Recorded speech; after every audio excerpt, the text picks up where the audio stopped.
you've got a fascinating biography. You grew up in Crane, Texas. Is that right? Yeah, home of the Crane Golden Cranes. And Yeah, how many people were in your high school graduating class? 62 Americans plus 7 foreign exchange students for a total of 69. Yeah. I So feel yeah, sorry for I those think seven girls. I had maybe 220 classmates in my senior class, and I thought I had a pretty small graduating Yeah, class. You probably knew everybody in your graduating class, right? oh, absolutely, yes. Your graduating class was about the size of my entire high school at that time. But Yeah, yeah, exactly. 62. So small town boy, and then went to Texas A&M and was in the Corps of Cadets, and that's where you and I have known each other for over 25 years. That's where we met, right? Yep. Yes, And sir. Yep. what was it that made you decide to go to Texas A&M and to join the Corps of Cadets? Well, to explain that, I'd have to unpack a little bit and go a year before. Growing up in Crane and graduating Crane High School, the day after I walked across the stage, I moved to Austin. My parents did not want me to spend another day in Crane to get in trouble. My older sister, Wendy, was working in Austin and going to Texas at the time. And I got a job as a sergeant at arms at the Capitol. And so I moved from Crane down to Austin and actually was preparing to go play football at Howard Payne University in Brownwood. And I had an incredible experience in Austin that summer, especially from a kid out in the oil patch moving to Austin. Yeah, And it was quite. truly the big city for you, right? Oh, it was something else. Yeah, And and people that aren't in Texas, that maybe they don't appreciate that us Houstonians or Dallasites or San Antonio. I mean, Austin is not even close to being one of the biggest cities in Texas, but for you, it's like going to New York City, probably. absolutely. Right? Yeah. Like I said, graduating with 62 people, my total town population was about 3,000, depending on the oil and gas production. And so that was a really neat, eye-opening experience for me, and to be there with my older sister who was in graduate school at the time. I had some friends that had some relationships with the UT athletic department, and they actually allowed me to go in to execute my pre-3 days routine for Howard Payne. So I got to work out with guys like Shea Morenz and Cosmo Pollier and Mike Nice. Adams with UT. Nice. Yeah. And had a great summer there working out and getting ready. And I actually went to Brownwood, and I played football for a year there the fall of 1993. At Howard Payne? At Howard Payne. Man, I had no idea. What position did you play? And I played corner in high school, and Yeah. that's what they recruited me for. And I got there, and they moved me to safety.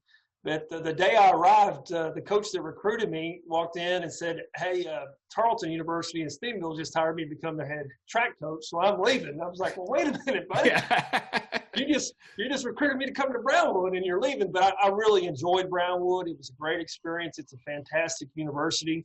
But ended up hurting my knee that fall. Hurt some of my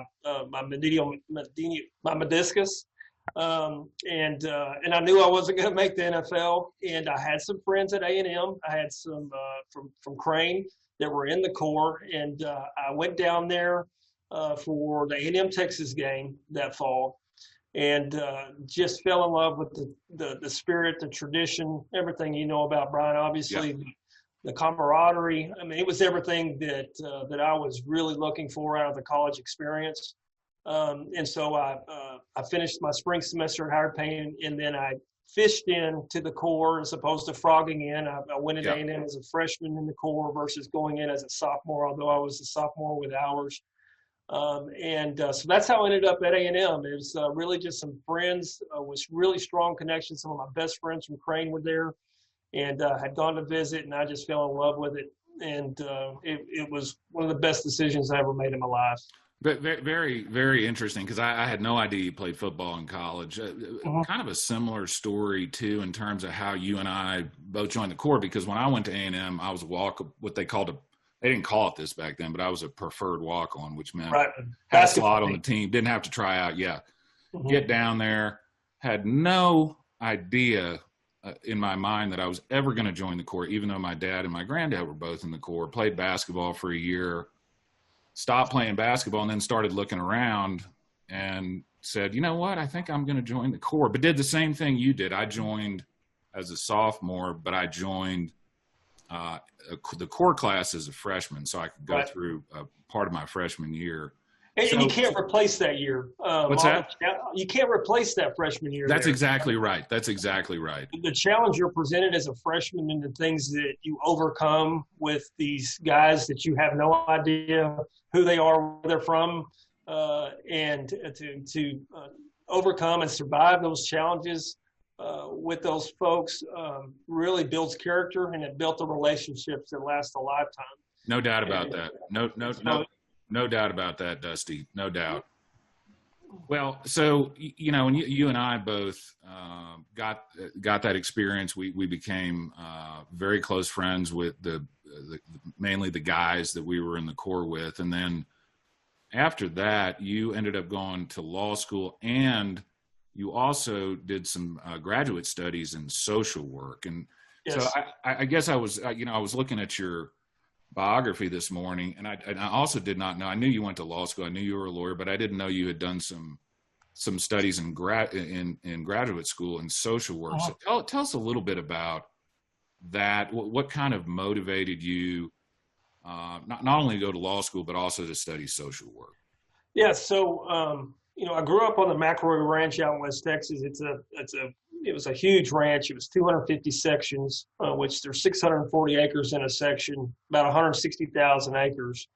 And in 1991, my family had to move off that place. And it was a time of my life where I really had to stop and step back and realize,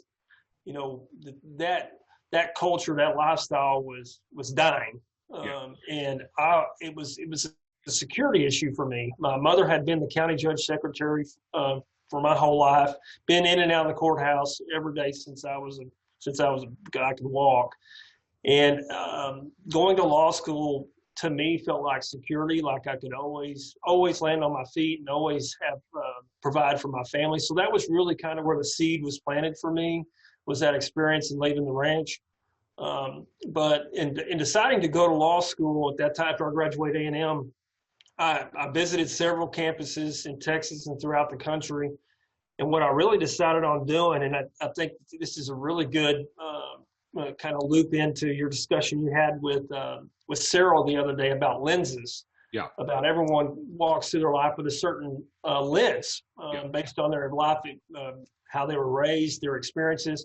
And I really wanted to challenge myself on where I went to law school, because I knew that I wanted to surround myself with people that thought different than me, did things different than me, so that I could study myself and see if I needed to change or take a stand and be happy with how I felt about things in different areas. And so I went to East Lansing. I fell in love with the campus. I fell in love with Michigan State. It's an incredible place. Yeah. Incredible people. I think I probably had the only vehicle who was running for president that year with a sticker on it, which is fun, which was fun. And I'll never forget, those that went to law school know the Socratic method. I'll never forget the first day I was called to stand up and talk. I think the entire class turned around to look at me and said, "Where is this guy from?" So yeah, I decided on MSU, and MSU had a crossover program with their graduate school social work, where those attorneys that were going to be practicing either in social work or in government services, like a lot of cases, child protective services, they would go and cross over and take graduate classes in social work. And then at the same time, social workers or students that were planning to be social workers would come and take a couple of legal classes. And I just thought it was an incredible opportunity to expose myself to a different way of thinking, because at the end of the day, I think to be an effective lawyer, you have to understand where everyone's coming from if you're going to navigate a solution. Sure. And so in taking, I think I ended up at about 15 hours of graduate school, got a certificate in social work from MSU in conjunction with my law degree. And so that was really my thought process in going there and doing those joint programs, was really to open myself up to a different way of thinking, a different way to solve problems, a different way to understand problems. Yeah. And ultimately, that will tie in probably to something we'll talk about a little bit later when I went into Africa, into Sudan, is understanding the sociology of the people that you're working with, and helps you better identify the problems, which then again bridges to how do you create solutions for those problems. And so that was really the platform for me, and why I decided to do that, especially with the joint program there. But absolutely loved East Lansing. It was a great time. And I know you were a fantastic basketball player. I knew nothing about basketball. Even after I graduated A&M, until my first year at law school, we won the national championship. Was that when Mateen Cleaves was the point guard? Yeah, I love that guy. That guy could not shoot. He could not hit the side of a barn with a shotgun, but he was such a leader, man. He was an incredible, passionate person. Passionate guy. Absolutely loved his teammates. Of course, the Flintstones, all those guys that were from Flint. And so I got to catch a couple of their games, and I soon became a very big basketball fan and a hockey fan, by the way, because MSU also had hockey.